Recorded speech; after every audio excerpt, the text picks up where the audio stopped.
Hello mga kaibigan, maligayang pagdating sa aking channel. Nandito na naman ako na may magandang video. Muling nabighani ni Tuba Buyak Ustan ang lahat sa kanyang post.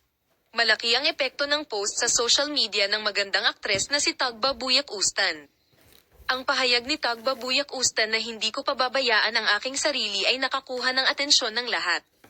Ano ang magiging dahilan ng pag-alis sa magandang si Tuba Buyak Ustan, ang sikat na aktres na gumawa ng pangalan para sa kanyang sarili kapwa sa kanyang karera at sa kanyang pribadong buhay, nang mag-guest siya sa isang programa sa YouTube at nagkwento tungkol sa kanyang mga hindi alam.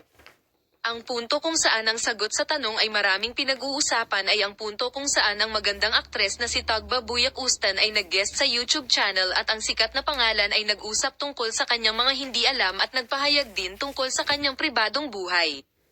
Kung titingnan mo ang sikat na aktres na si Tagba mula sa malayo, anong payo ang ibibigay mo sa kanya? Magre-relax ka rin ba kapag tinanong ang tandang pananong? Sasabihin ko, masyado kong iniisip ang lahat ng bagay at maaaring magpanik ng husto tungkol sa ilang isyu. Gusto kong pakalmihan ang sarili ko. Sumagot siya, wala masyadong taong mahal na mahal ko. Sinabi ni Tagba Buyak Ustan na kung minsan ay hindi niya pinangangasiwaan ang stress na iyon at pagkatapos ang lahat ay napupunta sa akin. Hindi ako bamaling sa anumang masama para gamon ang aking sarili. Ipinagmamalaki ko ito. Nalalampasan ko ito kahit papaano sa pamamagitan ng pag-iisa o paggugol ng oras sa mga taong mahal na mahal ko. Wala masyadong taong mahal na mahal ko. May 3 bagay si Seiyan Buyak Ustan na hindi niya gusto sa kanyang sarili. Lagi kong iniimpake ang aking malita sa huling minuto.